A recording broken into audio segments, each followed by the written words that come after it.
Assalamualaikum warahmatullahi wabarakatuh. Perkenalkan, nama saya Andi Nurul Huda dengan NIM 18270420007. Jadi kali ini kami dari kelompok 1 akan menjelaskan tentang instrumen evaluasi pendidikan.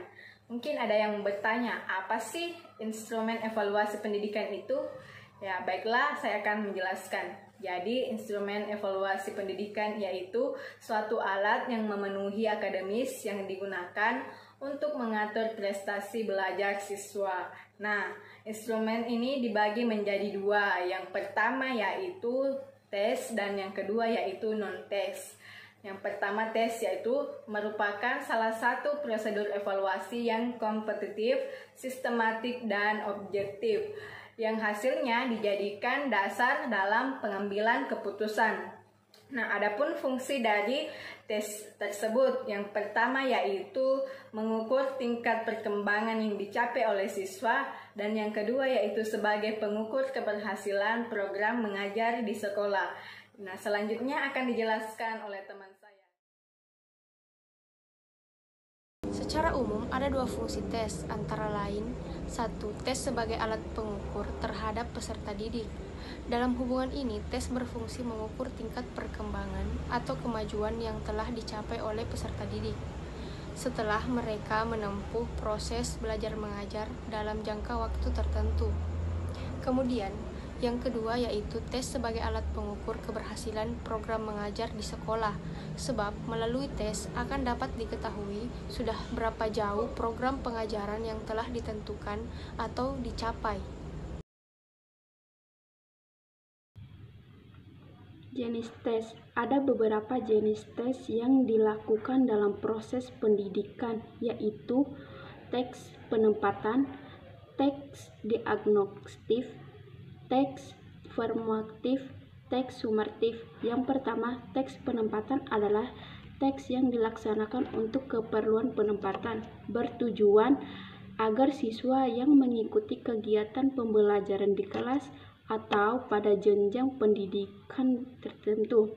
Yang kedua, tes diagnostik adalah tes yang dilaksanakan untuk mengidentifikasi kesulitan belajar yang dialami siswa. Yang ketiga, tes sumatif. Tes sumatif adalah tes yang berguna untuk menentukan kedudukan atau ranking masing-masing siswa dan kelompok. Yang kedua, menentukan atau tidaknya siswa melanjutkan program pembelajaran. Yang ketiga, menginformasikan kemajuan siswa yang disampaikan kepada pihak lain seperti orang tua, sekolah, masyarakat, dan lapangan kerja.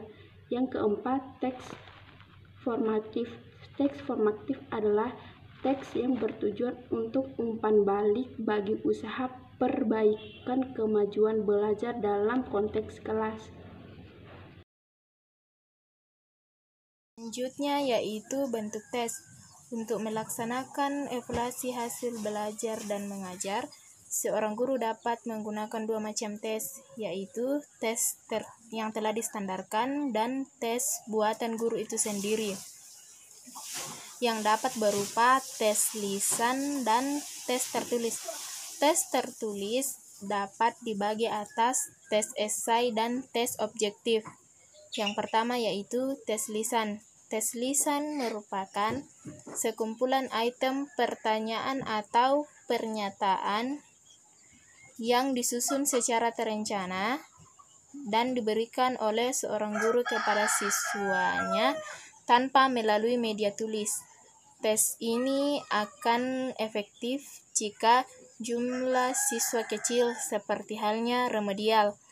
Tes ini berfungsi sebagai tes pelengkap setelah tes utama dalam bentuk tertulis dilakukan. Yang kedua yaitu tes esai. Tes esai adalah salah satu bentuk tes tertulis yang susunannya terdiri atas item-item pertanyaan yang masing-masing mengandung permasalahan dan menuntut jawaban siswa melalui uraian-uraian kata yang merefleksikan kemampuan berpikir siswa. Yang ketiga yaitu tes objektif. tes objektif merupakan tes yang cara pengerjaannya dapat dilakukan secara objektif, yang dilakukan dengan cara mencocokkan kunci jawaban dengan hasil jawaban testi. Hal ini memungkinkan testi untuk menjawab banyak pertanyaan dalam waktu yang relatif singkat. Adapun beberapa jenis tes objektif yaitu yang pertama, tes objektif pilihan ganda, tes objektif benar salah, tes objektif menjodohkan, dan tes objektif. Saya akan menjelaskan tentang evaluasi instrumen non-tes, di mana non-tes ini adalah penilaian hasil akhir siswa yang tidak dilakukan dengan menguji, tetapi dengan mengamati siswa dengan secara sistematis. Evaluasi non-tes ini berarti tidak dilaksanakan dengan menggunakan tes, tetapi dengan menilai sikap siswa atau peserta didik dengan mengamati kepribadian secara menyeluruh, meliputi sikap, sifat, sikap sosial yang berhubungan dengan lingkungan, sekolah, dengan cara individu maupun kelompok. Instrumen evaluasi non-tes ini memiliki jenis-jenis, ya, di mana jenis-jenis ini akan dijelaskan oleh teman kelompok saya yang lainnya. Assalamualaikum warahmatullahi wabarakatuh. Perkenalkan, nama saya Hardika dengan NIM 18.04.103 dari kelas A. Jadi tujuan kali ini saya akan melanjutkan materi sebelumnya, yaitu instrumen evaluasi non-tes. Bahwasanya non-tes adalah cara penilaian hasil belajar peserta didik yang dilakukan tanpa menguji peserta didik, tetapi dengan melakukan pengamatan secara sistematis. Dan adapun jenis instrumen evaluasi non-tes yaitu yang pertama pengamatan atau observasi, yang kedua wawancara, yang ketiga angket, dan keempat pemeriksaan dokumen. Jadi saya akan membahas yang pertama yaitu pengamatan. Ya, kita akan membahas yang pertama yaitu pengamatan. Jadi cara menghimpun bahan-bahan keterangan data yang dilakukan dengan mengadakan pengamatan dan pencatatan acara sistematis terhadap fenomena-fenomena yang sedang dijadikan sasaran pengamatan. Itu tadi yang pengamatan. Jadi kita lompat ke wawancara. Wawancara yaitu cara menghimpun bahan-bahan keterangan yang dilakukan dengan melakukan tanya jawab lisan secara sepihak berhadapan muka dengan serta tujuan yang telah ditentukan. Nah, ada dua jenis wawancara, yaitu wawancara terpimpin atau guided interview, dan kedua wawancara tidak terpimpin, non-guided interview. Itu tadi dua jenis wawancara. Kita lompat ke ketiga yaitu angket. Bahwasanya angket adalah alat pengumpulan data secara tertulis yang berisi daftar pertanyaan atau pertanyaan yang disusun secara khusus dan digunakan untuk menggali dan menghimpun keterangan dan atau informasi sebagaimana dibutuhkan dan cocok untuk dianalisis. Nah, yang terakhir yaitu pemeriksaan dokumen. Bahwasanya evaluasi mengenai kemajuan, perkembangan atau keberhasilan belajar peserta didik tanpa menguji teknik non-tes juga dapat dilengkapi atau diperkaya dengan cara melakukan pemeriksaan terhadap dokumen-dokumen. Misalnya, dokumen yang mengandung informasi mengenai riwayat hidup atau biografi, seperti kapan dan di mana peserta didik dilahirkan, agama yang dianut, kedudukan anak di dalam keluarga, dan sebagainya. Selain itu juga dokumen memuat informasi tentang orang tua peserta didik. Nah, itu tadi penjelasan dari keempat tentang instrumen evaluasi non-tes. Jadi kesimpulannya bahwa instrumen adalah suatu alat yang memenuhi persyaratan akademis sehingga dapat dipergunakan sebagai alat untuk mengukur suatu objek ukur atau mengumpulkan data mengenai suatu variabel. jenis-jenis instrumen evaluasi pembelajaran tadi yang saya jelaskan, yaitu bentuk-bentuk non-tes. Yang pertama pengamatan, wawancara, angket, dan pemeriksaan dokumen. Nah, itulah tadi penjelasan dari saya. Apabila kurang jelas mohon dimaafkan. Assalamualaikum warahmatullahi wabarakatuh.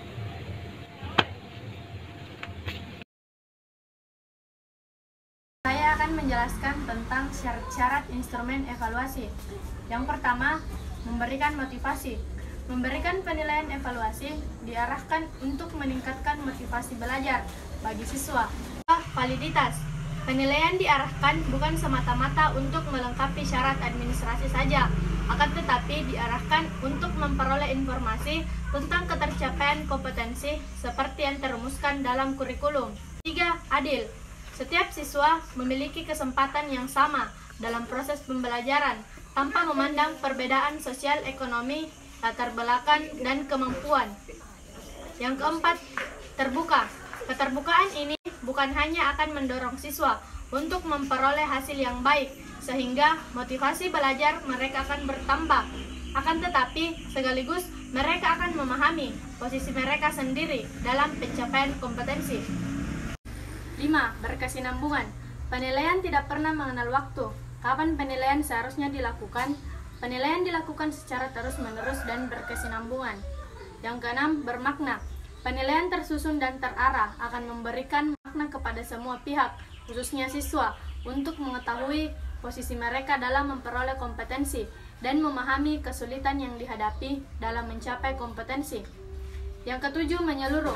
Kurikulum diarahkan untuk perkembangan siswa secara utuh, baik perkembangan afektif, kognitif, maupun psikomotorik. Dan yang terakhir, edukatif. Penilaian harus memberikan umpan balik antara guru dan siswa, sehingga hasil belajar lebih optimal.